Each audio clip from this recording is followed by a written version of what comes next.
Now that we've seen some of the platform highlights, CBC Saskatchewan political reporter Adam Hunter joins me with some context. Adam, the Sask Party not spending nearly as much as the NDP, the party very focused on a balanced budget down the road. Yeah, Scott Moe's coming out today with his party platform, and he's been critical of the NDP spending and what they're promising so far through this election campaign. That didn't change today. Interestingly enough, Sam, the two leaders were making their announcements. You could really throw a rock to hit them. Scott Moe was up inside a building where he could see Ryan Miley, who was on the river bend in Saskatoon. So pretty interesting juxtaposition there. But the Sask Party is saying that they're going to spend just shy of $850 million in new promises over the next 4 years. Their commitment, of course, to get to a balanced budget by 2024-25 and to eliminate that estimated $2.1 billion deficit by that time.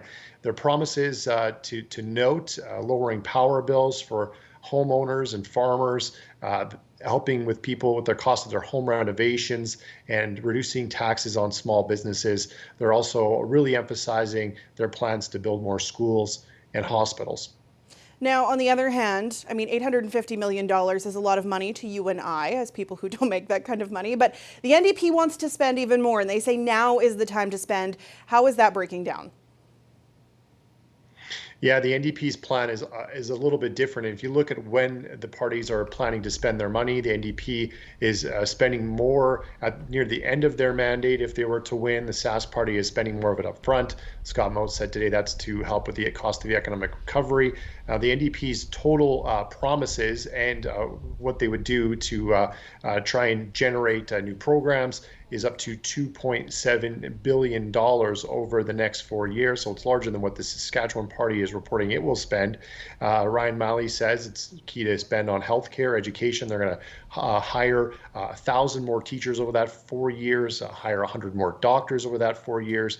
They're also announcing things today that we've already heard, like plans to increase the minimum wage, a subsidization of childcare, things like that. Of note as well today, the NDP announcing plans to rebuild STC, the shuttered Saskatchewan Transportation Company, and to resurrect the film tax credit, which was shut down in 2012. Now, this week was entirely overshadowed by several, we'll call them unplanned surprises for the Saskatchewan Party. What are we watching for next week?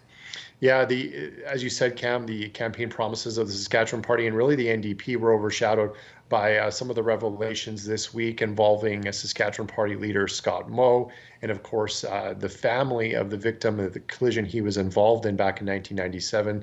They're wanting to speak to Scott Moe and get an apology. He says that will have to wait until after the election and be done in private.